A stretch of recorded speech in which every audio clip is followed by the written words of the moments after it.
आदाब नाज़रीन, मैं हूं एजाज अहमद और आप मेरा प्रोग्राम देख रहे हैं views on news M news पर। पहले तो इस प्रोग्राम को सब्सक्राइब कीजिए। जब तक आपकी मोहब्बत, आपकी नवाजिश नहीं होगी, ये प्रोग्राम कामयाब नहीं, ये क्या कोई भी प्रोग्राम कामयाब नहीं कहला सकता।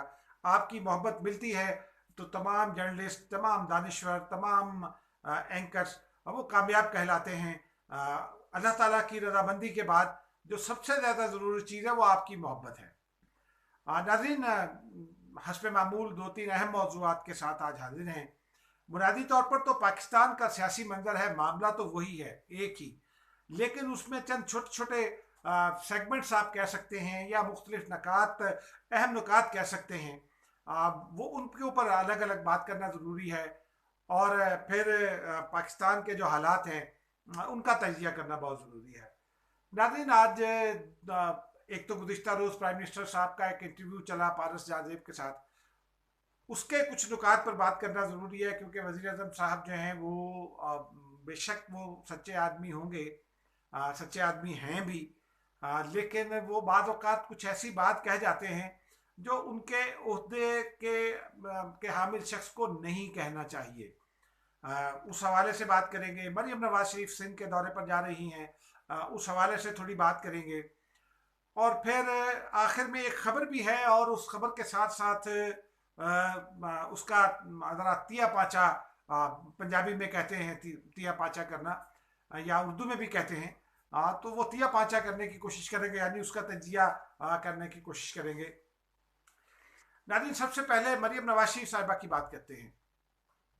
मरीम नवाज शरीफ साहिबा ने यह फैसला किया है कि वो मोहतरमा बेनज़ीर भुट्टो के बाज़ार पर जब जाएंगी 27 दिसंबर को, तो उससे पहले वो अंदरून सिंध के दौरे पर जाएं। मुझे याद है 1998 में नवाज शरीफ साहब अंदरून सिंध गए थे बतौर प्राइम मिनिस्टर। उन्होंने एक एड्रेस किया था दादू में। वो मेहमान थे लियाकत जतोई साहब के, जो पिछले दिनों तो पीटीआई में थे। अब इतलात ये है कि वो पीटीआई छोड़ रहे हैं, और ये भी इतलात हैं कि वो पीपल्स पार्टी के साथ अपना कुछ मामला करने की कोशिश कर रहे हैं, क्योंकि उन वो पे दर पे शिकस्तें उनका मुकद्दर बनी। उसके अलावा फिर पीटीआई में जो मामलात हैं, जिस तरह से पीटीआई अंदरून सिंध के साथ जो सलूक रवा रखती है, उस पर वो नाला हैं। तो उनके मेहमान थे मियाँ नवाज शरीफ साहब, क्योंकि वो एक ज़माने में नवाज शरीफ साहब के करीबी लोगों में शुमार होते थे। वज़ीर आला सिंध भी उनके ज़माने में रहे। तो लियाकत जतोई साहब के खेतों में बैठकर प्राइम मिनिस्टर साहब ने एक ऐसी चारपाई पर बैठकर खिताब किया था जो सिंध का ही खासा है। उस चारपाई पर सिंधी अजरक टाइप की एक चादर बिछी हुई थी, और वहाँ से उन्होंने वो खिताब फरमाया। बहुत अच्छा लगा था उन लोगों को। एक नई किस्म की रिवायत थी, क्योंकि उससे पहले प्राइम मिनिस्टर जो है वो एक सेट पैटर्न के मुताबिक एक कमरे में बैठकर खिताब करते थे, जहाँ एक तरफ कायद आज़म मोहम्मद अली जिन्ना की तस्वीर होती थी, दूसरी तरफ पाकिस्तानी परचम होता था, और पीपल्स पार्टी के केस में तो जुल्फ़िकार अली भुट्टो की तस्वीर भी दूसरी तरफ हुआ करती थी। लेकिन नवाज शरीफ साहब ने उस रवायत को तोड़ा। अब उनकी बेटी जा रही हैं। फिर नवाज शरीफ साहब मोहतरमा बेनज़ीर भुट्टो की शहादत के मौके पर उनकी ताज़ियत के लिए गए। लाड़काना गढ़ी खुदा बख्श, वो उनकी कब्र पर भी गए। जो गढ़ी खुदा बख्श भुट्टो का कब्रिस्तान है या मज़ार कह लीजिए, भुट्टो फैमिली का, तमाम कब्रें उसी के अंदर हैं। वहाँ वो गए। मरियम नवाज शरीफ साहिबा, चूँकि इस मरतबा पीडीएम को बिलावल भुट्टो जरदारी ने दावत दी है, ख़ुद टेलीफोन करके खुसूसी तौर पर दावतें दी हैं, और तमाम पीडीएम क़यादत वहाँ इकट्ठी होगी। और वो एक तरह से पीपल्स पार्टी का जलसा, मोहतरमा बेनज़ीर भुट्टो की बरसी का जलसा, पीडीएम का क़यादत चूँकि उसको एड्रेस करेगी, तो उसी तरह से शायद वो पीडीएम का जलसा भी कहलाए, ऑफिशली नहीं, अनऑफिशली। लेकिन एक दो दो चीज़ें बहुत दिलचस्प हैं। मरियम नवाज साहिबा लाहौर से बदरिया रोड सुबह 11 बजे निकलेंगी 26 दिसंबर को, शाम 4 बजे सखर पहुंचेंगी। उसी शाम वो सखर में एक वर्कर्स कन्वेंशन से खिताब करेंगी। रात उनका क़याम सखर में होगा। और दिलचस्प बात यह है कि सखर में वो हुकूमत सिंध की भी मेहमान होंगी, और लेकिन पाकिस्तान पीपल्स पार्टी की मेहमान होंगी, और मेज़बान होंगे वज़ीर इत्तलात सिंध सैयद नासिर हुसैन शाह, जिनकी रिहाइश गाह पर वो क़याम करेंगी सखर में। तो ये एक बड़ी डेवलपमेंट है कि दो मुतारिब सियासी जमातें गो के आजकल वो एक प्लेटफॉर्म पर हैं, लेकिन वहाँ भी वो सिनर्जी उनमें दिखाई नहीं देती। जिस तरह से हमारे टीवी चैनल्स पर जो मजाकरे हो रहे हैं उनमें, और फिर एंकर्स के जो तजिए हैं उनमें ऐसा लगता है कि दोनों में सिनर्जी नहीं है, दोनों एक पेज पर नहीं है, मुख्तलिफ ख्याल जमाते हैं और उनमें इख्तलाफात है कई चीज़ों पर। कुछ कहते हैं कि जी मुस्लिम लीग नून समझती है कि पीपल्स पार्टी इस्तीफे नहीं देगी। बिलावल ने उस तासुर को जाहिर करने की भी कोशिश की, लेकिन उसके बावजूद ये बात दुरुस्त है कि दोनों एक ही मैदान के खिलाड़ी जमाते हैं और दोनों एक दूसरे को शिकस्त देने की भी कोशिश करेंगे जब आम इंतखाबात होंगे। लेकिन एक पार्टी की कायद का अमली तौर पर तो कायद मरीम नवाज साहिबा ही हैं, गो के सदर शहबाज शरीफ हैं, लेकिन वो भी चूंकि नैब की हिरासत पे हैं, तो वो एक बड़ा वाक़या है ये कि एक मुखालिफ सियासी जमात के वजीर और रहनुमा के घर उनका रात का क़याम, और फिर उसके बाद वो लाड़काना जाएंगी, 27 को वो लाड़काना जाएंगी, बेनज़ीर भुट्टो के बाजार पर फातह पड़ेंगी। तो ये खुशाइन बात है। एक एक एक और अहम पहलू है इसका कि अंदरून सिंध में पीपल्स पार्टी एक वाहिद जमात है, और जाहिर सी बात है कि जहाँ मोनोटनी हो, किसी एक जमात का तसल्लुत हो, तो वहाँ जाहिर फिर खराबियाँ भी, जहाँ बहुत अच्छाइयाँ हो सकती हैं वहाँ खराबियाँ भी जन्म लेती हैं। और ख़राबी ये होती है कि जब पार्टी को ये पता हो कि हमें ही वोट देना है, लोगों की मजबूरी है, तो फिर वो उनके इशूज़ पर तवज्जो देना कम कर देती हैं। अगर कोई मुखालिफ सियासी कुव्वत सामने होगी, कोई थ्रेट सामने होगी, तो फिर जो भी सियासी जमात हो, जिसकी हुकूमत भी हो और वो बड़ी सियासी जमात हो, वो फिर अपने लोगों को डिलीवर करती है। तो मरीम नवाज साहिबा के जाने से एक वक्त तो ये पड़ सकता है कि मुस्लिम लीग नून में अंदरून सिंध में कुछ जान पड़े, क्योंकि अंदरून सिंध में तमाम लोग तो नहीं हैं। GDA के भी हिमायती वहाँ मौजूद हैं, इमरान खान साहब के भी हिमायती हैं, नवाज शरीफ साहब के भी हिमायती हैं, और जो एक पंजाबियों की बड़ी तादाद, पंजाबी बोलने वालों की बड़ी तादाद अंदरून सिंध में आबाद है, जिनका बहुत सारे तकनीकी मामला पर, लिसानी मामला पर या अमली जो इकदाम होते हैं, अमली हालात हैं, उनको उनकी बुनियाद पर पाकिस्तान पीपल्स पार्टी से इख्तलाफ होता है। तो नाज़रीन, ये एक बड़ी अच्छी डेवलपमेंट है मेरे हिसाब से, अगर वो जाएगी। और अगर इमरान खान साहब आ जाए मुसलसल एक तवातुर के साथ, ऐसा नहीं है कि बस वन ऑफ गए आप और उसको आपने उसके बाद खुदा हाफिज कह दिया। सिंधियों में एक यही सेंटिमेंट पाया जाता है, सिंध के तमाम बाशिंदों में, चाहे अंदरून सिंध के, चाहे वो सिंधी बोलने वाले हों, पंजाबी बोलने वाले हों, या कोई कोई और ज़बान बोलने वाले। उर्दू बोलने वालों की क़यादत तो खैर वहाँ मौजूद है, MQM वहाँ जीतती भी रही है, लेकिन अब वो भी सूरत हाल नहीं है उस हवाले से भी। लेकिन बहरहाल उर्दू बोलने वाले फिर भी अपनी नुमाइंदगी रखते हैं। बाकी जो पीपल्स पार्टी मुखालिफ वोटर है, उसके पास कोई और रास्ता नहीं होता, तो या तो वो घर बैठता है या फिर GDA जैसी किसी जमात को वो दे देता है, जिनमें जिसे भानमती का कुनबा समझा जा सकता है। पीर पगारा साहब का अपना एक वोट बैंक है, तो पीर पगारा को बाज़ लोग उनके उम्मीदवारों को वोट दे देते हैं। तो ये एक लिहाज से अच्छा होगा अगर इमरान खान साहब भी जाएँ और PTI तवातुर के साथ जाए, तो मुकाबले की फ़िज़ा जब तक नहीं होगी उस वक्त तक डिलीवरेंस का इशू रहेगा। तो ये नाज़रीन मेरा ज़ाती राय है कि मरीम नवाज का जाना भी अच्छा होगा, और पीपल्स पार्टी एक बड़ी जमात है, उस इलाके की नुमाइंदगी है, उससे बहुत काम किया। आज से जो 15 साल पहले सूरत हाल थी वो आज नहीं है। अंदरून सिंध का रोड नेटवर्क बहुत अच्छा है, अंदरून सिंध में हॉस्पिटल भी अच्छे बने हैं। मसलन गम्बट में जो गुर्दों का हॉस्पिटल है, लाड़काना में पाकिस्तान पीपल्स पार्टी, बल्कि भुट्टो ख़ानदान ने एक कैंसर हॉस्पिटल बना रखा है। उसके लिए वो कोई कहीं बाहर से फंडिंग नहीं करते, सिर्फ भुट्टो फाउंडेशन के अपने लोग उसकी फंडिंग करते हैं।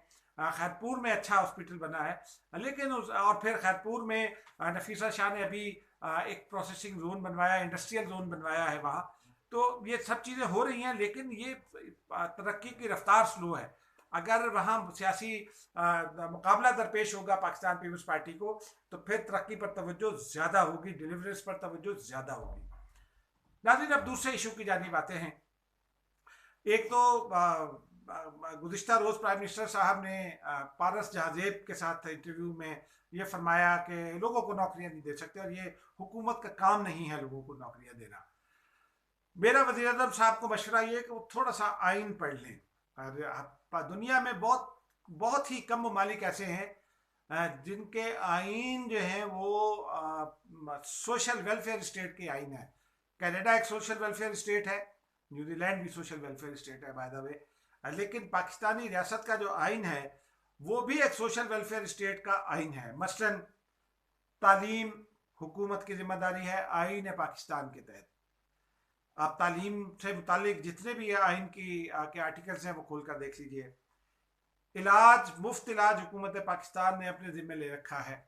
और जाहिर सी बात है पाकिस्तान में जो लोगों की इकनॉमिक कंडीशंस हैं, जो स्टेटस है इकनॉमिक स्टेटस लोगों का, और जितनी मुश्किलात है, महंगाई है, बेरोज़गारी है, तो उसके तनाजुर में ये एक बहुत ही जानदार फैसला। और बहुत हुकूमत कोई भी हो, मसाइल भी होते हैं, लेकिन बहरहाल आवाम के एक बड़े हिस्से को ये इलाज मुआवजा मुफ्त मिलता भी है। फिर जो रोज़गार की फराहमी है ये भी हुकूमत की जिम्मेदारी है। आइन कहता है, मैं नहीं कहता। आइन के जो मुतालिका आर्टिकल्स हैं वो आप देख लीजिए। निजी शोबे को भी तरक्की देना हुकूमत की जिम्मेदारी है, लेकिन निजी शोबे के में भी मुलाजमतों का तहफ़्फ़ुज़ यकीनी बनाना वो भी हुकूमत की जिम्मेदारी है। पाकिस्तानी आइन में जो दफ़ात हैं उनके तहत जो सूबों में मतलब चूँकि इस वक्त मजदूर हुकूक हों, सेहत का मसला हो, तालीम का मामला हो, ज़राअत हो या इंडस्ट्री हो, वो अब बुनियादी तौर पर सूबों के पास हैं। ये मामला सूबों के पास हैं, लेकिन उनका तहफ़्फ़ुज़ रियासत पाकिस्तान की जिम्मेदारी है। पाकिस्तान ILO का सिग्नेटरी है। पाकिस्तानी रियासत के आइन के तहत ये जिम्मेदारी रियासत की है कि बेरोज़गारी कम करेगी, निजी शोबे के लिए भी ऐसे मौके पैदा करेगी कि वो फ्लॉरिश करें और वहाँ जॉब मार्केट बढ़े, लेकिन रियासती सतह पर भी जॉब देगी, हुकूमत पाकिस्तान देगी। ये और पाकिस्तानी हुकूमत का जो रियासती ढांचा है, जो मुलाजमतों का ढांचा है, अगर आप उसको देख लें तो आपको अंदाज़ा होगा कि सबसे बड़ा जो आजिर है, यानी जो सबसे बड़ा स्टेक होल्डर है मुलाजमतें देने वाला, वो हुकूमत पाकिस्तान है। तो बिल्कुल एक उसमें शोबे में, तो इसीलिए ये हुकूमत पाकिस्तान का जो आइन है वो एक सोशल वेलफेयर स्टेट का आइन है। लेकिन वज़ीर आज़म साहब को पता नहीं किसने ये कह दिया। ये दुनिया भर में जहाँ मार्केट इकॉनमी का दौर है वहाँ उन्होंने फिर अपने हिसाब से अपने आइन और कवानीन में तब्दीलियाँ भी कर ली हैं। पाकिस्तान ने ऐसी कोई तब्दीलियाँ नहीं की हैं। पाकिस्तान में रियासत ने अगर मुलाजमत देनी है तो वो देनी है। इस मामले में 18वीं तरमीम में सिर्फ इतना हुआ कि उस शोबे को कंकरेंट लिस्ट जो थी उसको ख़त्म करने के बाद उस शोबे को उठाकर मुतल्लिका सूबों के हवाले कर दिया गया, लेकिन मुलाजमत देना रियासत की जिम्मेदारी है। रियासत को ये जिम्मेदारी पूरी करना होगी। फिर आप देख लीजिए रेलवे है, सफरी सहूलियात फराहम करना। रेलवे हुकूमत पाकिस्तान का अदारा है। रेलवे के वजीर कहते हैं रेलवे नहीं चल सकती, PIA के वजीर कहते हैं PIA नहीं चल सकती।